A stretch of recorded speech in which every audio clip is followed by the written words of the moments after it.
Chris Lee at southeastern14.com here, and today we're going to rank the 131 FBS teams before the season starts. Now, these are not my rankings. These are a composite of 12 sources I trust. You can see those sources at our website, southeastern14.com. In fact, I'm about to pull up the article that accompanies this, but let's just get straight into the ratings because I think that's what people are interested in. And we'll look at the article that I've got here. Starting at the top, no surprise, Alabama. High of 1, low of 2, standard deviation of 0. Kenneth Massey and FEI are the only two raters that had Alabama at anything other than 1. Both of them had the Crimson Tide at 2. Not far down that list, we come to Georgia at 3. High ranking of 1, low ranking of 3. And Massey and FEI both had Georgia at 1. Next, we drop down a little bit. We get to the Aggies of Texas A&M. Split opinions on the Aggies. Massey was the low man at 20. Nobody else had A&M under 14. High ranking of 5. Standard deviation there for Texas A&M of 4. Next, we get to Ole Miss overall at 15. High ranking of 9. And this is going to be a common theme.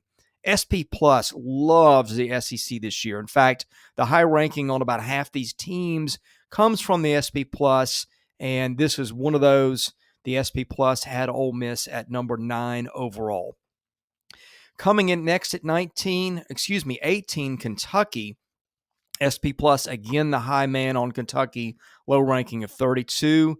Then these teams really get bunched up, which you have heard us talk about this in the offseason, how much parity we think there is in the SEC. Well, the computers and the humans who are good at these things seem to agree with this. Tennessee at 21. Again, SP Plus, the high ranker on this SEC team, had them at 10. Pro Football Focus, the low ranker on the Vols at 37. Followed closely by Arkansas at 22. Lindy's the high at 13. And FEI had the Razorbacks all the way down at 41. It's surprising to see them that low by anybody, but that is what the FEI said about the Razorbacks. Next, just behind those other teams, LSU at 26, high of 10, low of 36. FPI is the high ranker on the Tigers at 10, followed by Auburn. Auburn is one of the most divisive teams out there. In fact, FPI had Auburn all the way up at 11. The Athletic had the Tigers all the way down at 52. So that standard deviation at 15, one of the highest of any FBS team of these 131 that are rated, which of course is all of them. Mississippi State comes in right behind. You're looking here, 4 SEC teams right there in a row. State high of 20, low of 38, standard deviation of 7. Phil Steele, who values experience quite a bit, is the high man on State.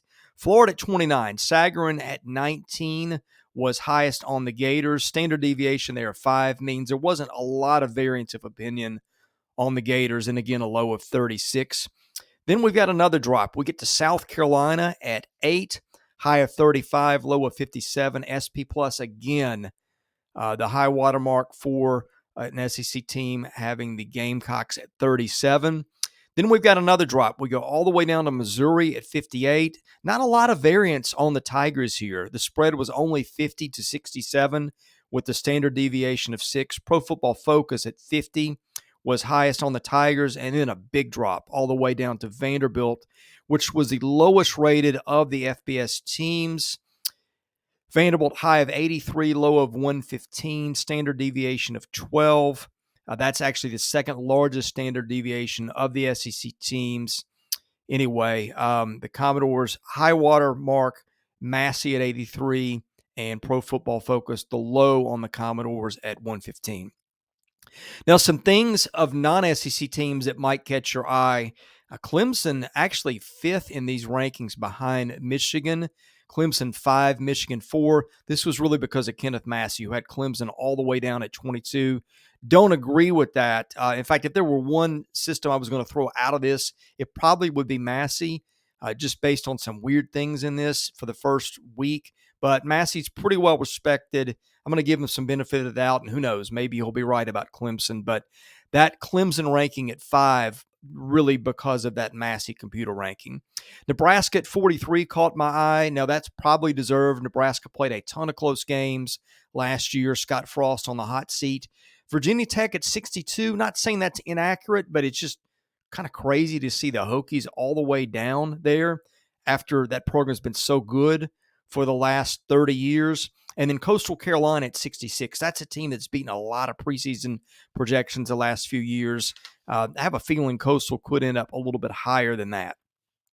Highest standard deviations, just in case you wonder, maybe you can take advantage of this, is maybe you have an opinion on a team and the experts don't, and there's something there in the lines you can exploit. But the highest standard deviation on these FBS teams was Nevada at 21, followed by USC. That's the other USC, Southern Cal at 20, Coastal Carolina 18, Tulane, Fresno State, Iowa State, Kansas, and Auburn all at 15. Auburn, the only team in the top 10 in the SEC in that standard deviation list, followed by Arizona State at 14 and UAB also at 14. Again, you can see all these ratings at southeastern14.com. We usually update these every week. Now, I will throw out Athlon's and Lindy's and some publications that don't update these every week, but we try to keep folks updated on that. We have an update on that usually Wednesday or Thursday when all the computers roll in. And if people like this video, I might even do a video version of it every week. But again,